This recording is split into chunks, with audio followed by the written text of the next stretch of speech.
Bien-aimés dans le Seigneur, heureuse de vous retrouver ce mardi pour une nouvelle édition de votre hebdomadaire de l'information chrétienne, Christus Vivit Hebdo, les titres dans un instant. L'évêque de Bafoussam, Monseigneur Paul Lanty-Quenet, a administré pour la première fois le sacrement de l'ordre à 7 nouveaux fils de la famille des prêtres du Cameroun et a envoyé 6 diacres en mission. C'était au sein de la cathédrale de Bafoussam Saint-Joseph, avec une foule nombreuse de laïcs et de consacrés venus rendre à Dieu pour ces nouveaux missionnaires de l'Évangile. Les détails dans ce journal.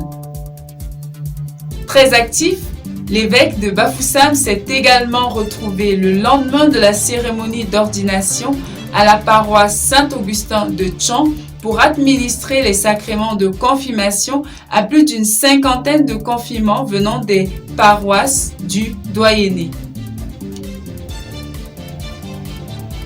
Aimer ses ennemis, prier pour ceux qui nous font du bien est une tâche relativement aisée pour chacun. Cela nous vient naturellement. Mais qu'en est-il d'aimer ses ennemis, de faire du bien à ceux qui nous persécutent? Que tirons-nous de l'amour de ceux qui ne nous aiment pas?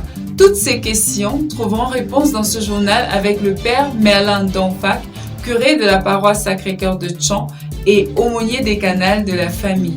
C'est tout pour les titres, les développements dans un instant.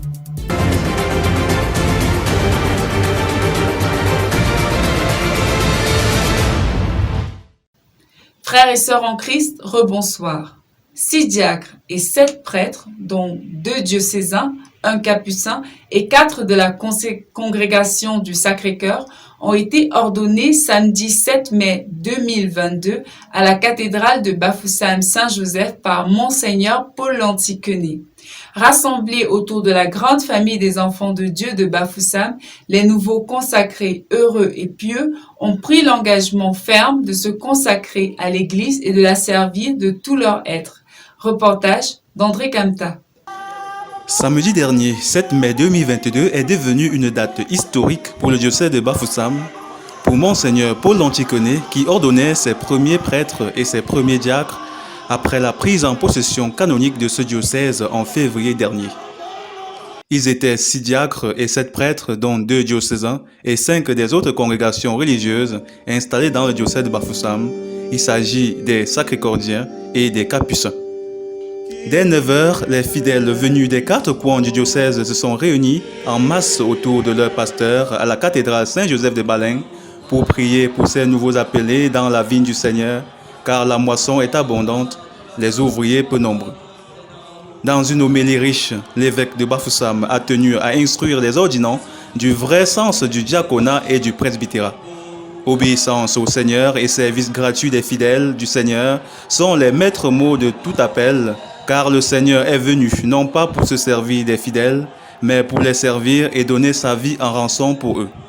Telle est la joie du diacre, telle est la joie du prêtre. C'est sous une grande ovation du public que les ordonnés sortent de cette cathédrale pour commencer chacun sa mission.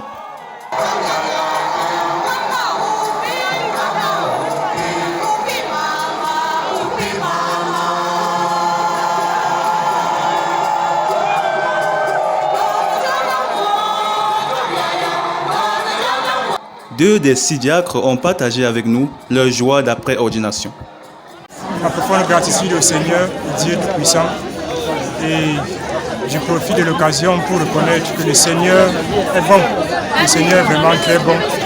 Lui qui nous choisit sans aucun mérite de notre part. Et tout ce que nous avons à faire, c'est de tout faire pour ne pas décevoir le Seigneur qui nous fait confiance, malgré nos limites. Je prie pour que le Seigneur nous aide, que le Seigneur m'aide à être un signe de sa présence au milieu de sa... Je suis très content aujourd'hui, en ce jour où le Seigneur a voulu que je sois admis dans l'ordre diaconal par les mains de Monseigneur Paul Lanty-Quenet, le nouvel évêque de Bafoussam. Je suis très en joie parce que ça c'est son premier acte officiel après son installation le 12 février passé. Et cette joie est d'autant plus grande que nous sommes encore dans les événements pascals. Et nous célébrons encore Pâques, la résurrection du Christ, et c'est avec lui que nous nous réjouissons aujourd'hui. Nous sommes contents d'être appelés à servir le peuple de Dieu à travers la parole, à travers le service étable, à travers l'Eucharistie, comme diacre, c'est-à-dire configuré à l'image du Christ serviteur.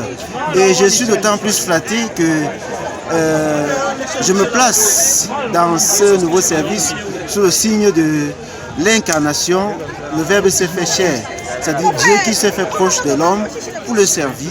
Alors je voudrais que Dieu m'accorde la grâce pendant tout mon ministère, que je sois proche de son peuple pour le servir, pour lui annoncer sa parole, pour le réconforter, pour le soutenir, et que Dieu m'aide à cheminer jusqu'au bout de cette formation au sacerdoce, parce que nous le savons, après le diaconat, il faut encore l'ordination presbytérale, et je compte sur les prières de chaque fidèle du Christ pour y arriver, et surtout, qu'en toute chose, ce soit sa volonté qui s'accomplit. Vivre un événement pareil ne laisse pas indifférent, surtout lorsqu'on est aspirant. Marcia Sotakamte, séminariste du diocèse de Bafoussam, partage avec nous l'essentiel de ce qu'il a vu, entendu et senti. Je suis l'abbé Marcia Sotakamte de la 3e année de théologie au Grand Séminaire Saint-Paul-VI provincial Kyoga de Douala. Nous avons vécu avec beaucoup de joie et d'émotion l'ordination de nos aînés comme diacres et prêtres. C'était un moment de joie pour nous qui accompagnons ces personnes-là, mais aussi un moment d'encouragement. Nous qui sommes engagés à cette marche et qui cheminons vers le tête du Seigneur. Chaque fois que nous participons à une ordination, que ce soit diaconal ou sacerdotal, ça nous donne de contempler un peu plus le mystère, l'idéal, le sacrement vers lequel nous tendons. Ce cheminement vers la consécration totale de soi. C'est aussi un moment de prière pour ces personnes-là qui sont ordonnées et un moment de prière pour tous les pasteurs. Donc ça a été une occasion pour nous de renouveler notre foi, renouveler notre engagement, mais aussi communier à cette joie de l'Église entière qui bénéficie aujourd'hui des nouveaux pasteurs et des nouveaux ministres pour la plus grande gloire de Dieu et le service de leurs frères et sœurs. Donc la seule chose que nous puissions dire actuellement, c'est que nous puissions continuer à porter ces personnes en prière pour que le Seigneur rende fructueux leur ministère pour le salut de leurs frères et sœurs. Merci beaucoup pour cette interview. Que le Seigneur achève en ces diacres ce qu'il a si bien commencé et accorde un fructueux ministère sacerdotal aux 7 nouveaux prêtres.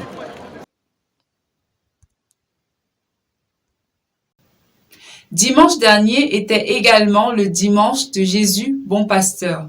L'évêque de Bafoussam, Monseigneur Paul Lantiquenet, a accompli sa tâche de bon pasteur en venant personnellement administrer les sacrements de confirmation aux candidats de 3 paroisses du doyenné de Tchon.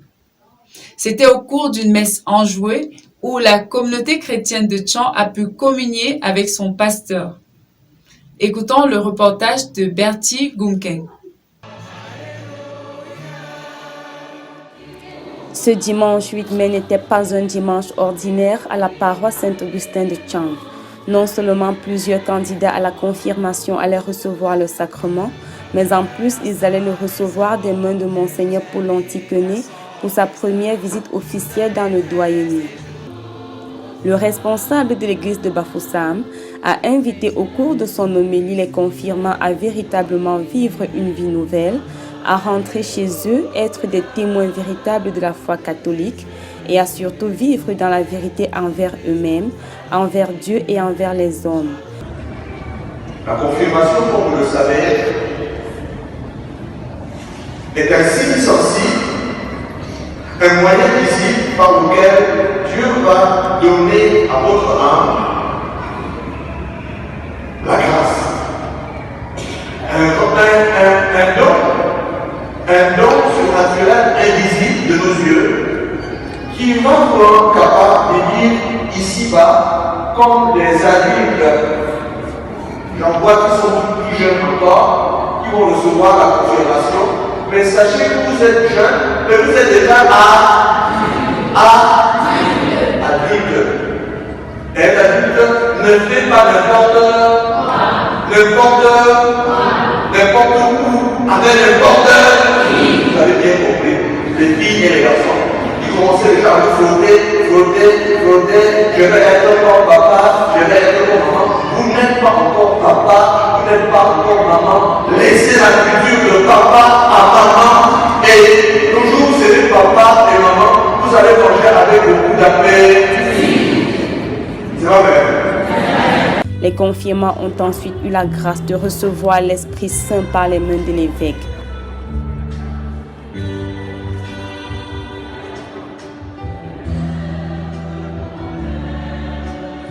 C'est avec une joie sans pareille qu'accompagnés de leurs parrains et marraines, ils se sont avancés vers l'autel avec leurs dons pour manifester leur action de grâce envers le Seigneur. Quelques nouveaux confirmés ont d'ailleurs partagé avec enthousiasme leur émotion d'avoir reçu le sacrement du Père de l'église de Bafoussam. Je suis Brice Déné, paroissien Saint-Paul-Apôtre. En ce jour, nous avons reçu la confirmation de l'évêque et l'émotion est tellement grande. Nous sommes désormais des disciples du Christ et nous allons, avec l'aide de Dieu, passer l'évangile, porter l'évangile à tous ceux de nos frères, de nos sœurs qui ne croient pas encore, afin qu'ils puissent savoir que Dieu est le seul sauveur, comme l'évêque nous l'a si bien demandé. Nous exhortons aussi nos frères et sœurs qui tiennent encore le pas de bien vouloir très vite nous rejoindre dans cette grande famille des enfants de Dieu. Merci beaucoup. Moi, c'est Gucci Merveille. Aujourd'hui était le jour de ma confirmation. Ce qui m'a le plus marqué, c'était la présence de l'évêque. C'est pas souvent difficile pour les chrétiens comme ça que c'est l'évêque qui viennent les administrer le sacrement de confirmation. Donc, pour nous, c'est non seulement une chance, mais aussi une joie. Donc, je suis très contente de cette journée. Je suis Tonta Feuille Joséphine de la paroisse Saint-Boniface de Guy, poste Fona Gueule. Je suis très contente, fou de joie de m'avoir confirmée aujourd'hui par l'évêque venant de Bafoussam. Et je souhaiterais de garder toujours ma foi. Salut, je me nomme Nana Onera Stevia, chrétienne de Saint-Boniface de Guy dans la ville de Tchon. Nous sommes venus ici aujourd'hui à la paroisse Saint-Augustin de Tchon dans le cadre de la confirmation. Pour nous, cette grâce est immense. Vouloir suivre le Christ, essayer de faire un pas de plus dans notre vie à sa suite, essayer de marquer les événements de notre vie dans le sens de lui faire plaisir. Si vous souffrez de quelque chose, vous avez un objectif dans la vie, peut-être pas financier, un objectif qui ne meurt pas. Ne craignez pas du fait que parce que vos voisins, vos amis, vos camarades, en fait vos connaissances, en bref, vous traitent de ridicule, que vous n'êtes pas à la mode. Ça c'est pas un souci. Apparemment oui c'est la mode mais c'est pas le modèle. Ayez confiance en Jésus-Christ.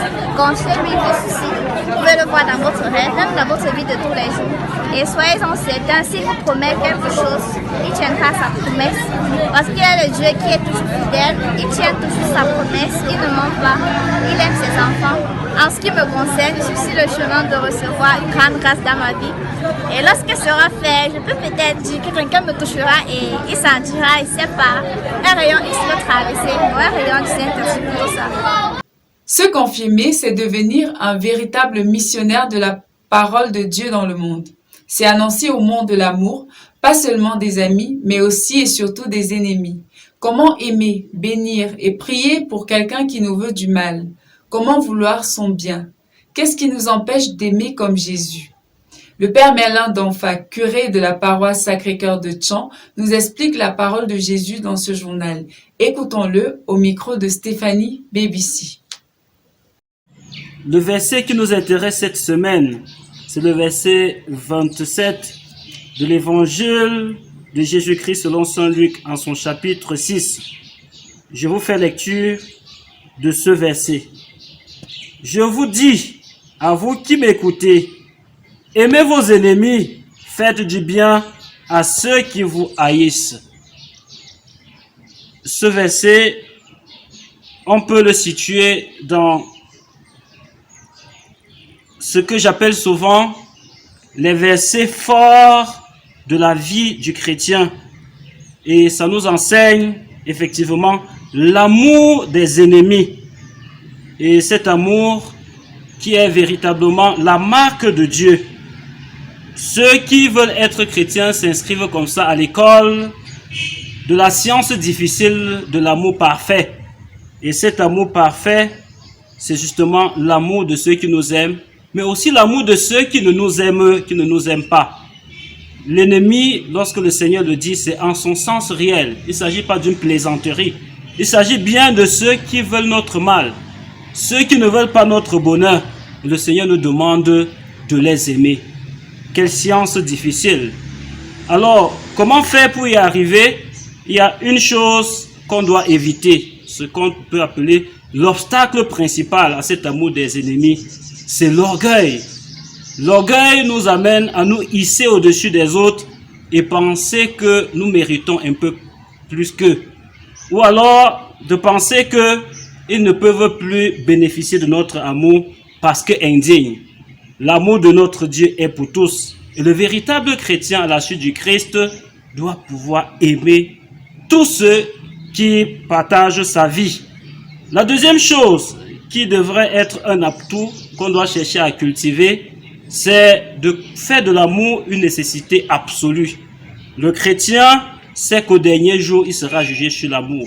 Alors, convaincu de cela, il n'y a donc plus la place de dire que telle personne ne peut plus bénéficier de mon amour. Lorsqu'on sait qu'au dernier jour, le Seigneur nous jugera sur l'amour, chacun s'engage donc avec beaucoup de détermination à aimer tout le monde. Donc, je pense que ça, c'est un grand travail que chacun d'entre nous doit faire. Savoir que l'amour est une nécessité absolue. Et je crois, Saint Paul nous dit dans la première lettre aux Corinthiens, je crois, au chapitre 13, que sans amour, nous ne sommes rien. Donc, il est question pour nous d'aimer comme le Seigneur nous aime. Il aime les bons, il aime aussi les méchants. Il aime ceux qu'il aime, mais ceux qui ne l'aiment pas aussi. Lorsqu'il veut faire lever son soleil, il se lève sur les bons, mais aussi sur les méchants. Nous prions pour que le Seigneur nous aide et nous porte à cet amour parfait, l'amour de ceux qui nous aiment et l'amour de ceux qui ne nous aiment pas aussi. Merci. Vivement que nous puissions avoir le cœur de Jésus pour aimer comme il aime, les bons et les mauvais. Nous sommes ainsi parvenus à la fin de ce journal. Merci de nous avoir écoutés. Devenez un missionnaire de Christus Vivit Hebdo et participez à la diffusion de ces programmes en regardant d'abord et en partageant sur tous vos profils. Que Dieu vous bénisse abondamment.